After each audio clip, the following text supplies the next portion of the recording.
So these two hatchlings here, the one on the left came out yesterday, the one on the right came out 2 days prior to that, so you can see there's quite a sizable difference already.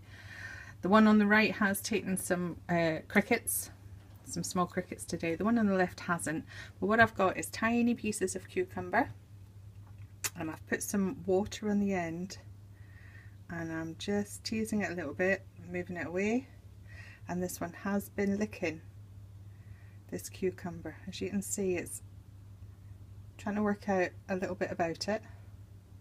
This one hasn't had any food yet whatsoever.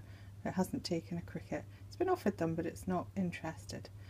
I'm not particularly wanting it to eat this. Oh, look, the other one. There we go. Look at that. Gone.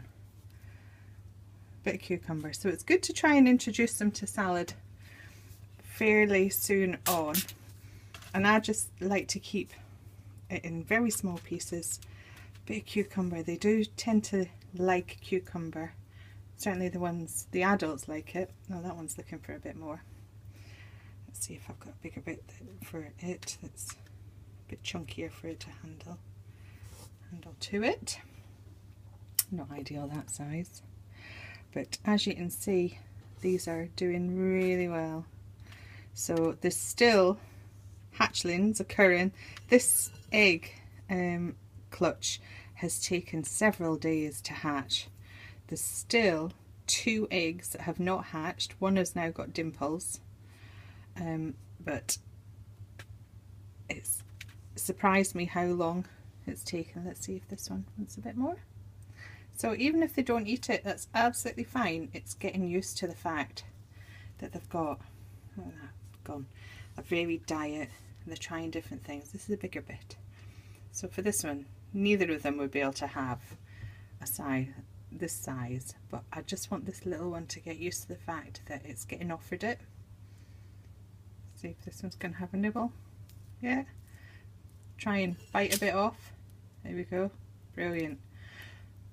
So again, there we go. Look at that. Give it a little stroke. So again, feeding and then just stroking its back. I wouldn't try and stroke its head or anything like that. Just its back. Let's try this one. Who's interested in the cucumber? This one's certainly eyeing it up still, aren't you? Go on then. You have it. Look at that. Brilliant. This one on the left, still not quite sure. And I just give each of them a little bit of a stroke so that they can tell I'm not threatening in any way. And then this one over here, this one's 6 weeks old now. This is a boy, and oh, he's bossing here. So he hasn't been nipping anybody or anything like that, but when I was offering the crickets to the smaller ones earlier on, oh, he was having some of them, so there we go. So that's brilliant. So I'm going to give them a little bit of a break now. Leave them alone, and then I'll come back in about another half hour or so. And that's how I get my baby hatchlings to feed.